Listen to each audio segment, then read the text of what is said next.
Friends, welcome to my channel. ఈరోజు మీకు మునక్కాయతో రసం ఎలా పెట్టాలో ఎక్స్ప్లెయిన్ చేస్తున్నానండి. ముందుగా ఒక బౌల్ తీసుకొని అందులో మనకు కావాల్సినంత వాటర్ పోసుకోవాలి. ఆ తర్వాత ఇందులోనే చింతపండు కూడా యాడ్ చేసుకోవాలండి. యాడ్ చేసుకున్న తర్వాత టమోటాలను ఒక జార్లో తరిగి పెట్టుకోవాలి. దీన్ని కూడా పేస్ట్ లాగా చేసుకొని ఈ చింతపండు వాటర్లోనే యాడ్ చేసుకోవాలండి.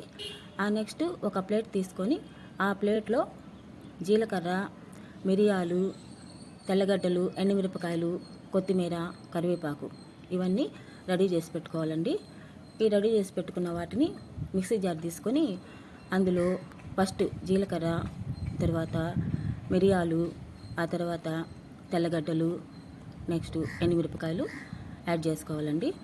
వీటిని కూడా మిక్సీకి వేసుకొని ఈ వేసుకున్న దానిని మనం ఆల్రెడీ చింతపండు వాటర్ కలుపుకో ఉన్నాం కదా, వాటిలోనే యాడ్ చేసుకోవాలండి. యాడ్ చేసుకున్న తర్వాత ఈ వాటర్లోనే మనకు కావలసినంత పసుపుని కూడా యాడ్ చేసుకుంటాము. పసుపుని యాడ్ చేసుకున్న తర్వాత నెక్స్ట్ సాల్ట్ తీసుకొని సాల్ట్ని కూడా ఈ వాటర్లోనే యాడ్ చేస్తామండి. యాడ్ చేసిన తర్వాత మనము ఆల్రెడీ మునక్కాయని ఉడకబెట్టుకోవాలండి. అవి కూడా ఎలా అంటే బాగా మెత్తగా ఉడకబెట్టుకోవాలి. ఉడకబెట్టుకున్న తర్వాత వాటిని కూడా తీసుకొని ఈ చింతపండు వాటర్లోనే వేసుకోవాలండి. వేసుకున్న తర్వాత మనము ఈ మునక్కాయల్ని బాగా నలుపుకోవాలండి. ఎలా అంటే ఆ చెత్త వచ్చేసేలాగా నలుపుకోవాలి. నలుపుకున్న తర్వాత చెత్తని పక్కన తీసి పెట్టుకోవాలండి. ఆ తర్వాత మనము ఒక దబర రెడీ చేసి పెట్టుకొని స్టవ్ పైన ఉంచుకోవాలి. ఉంచుకున్న తర్వాత నెక్స్ట్ మనకు కావలసినంత అందులో ఆయిల్ని యాడ్ చేసుకుంటామండి. అంటే కొంతే పోసుకోవాలి, ఎక్కువ పోసుకోకూడదు రసానికి కాబట్టి.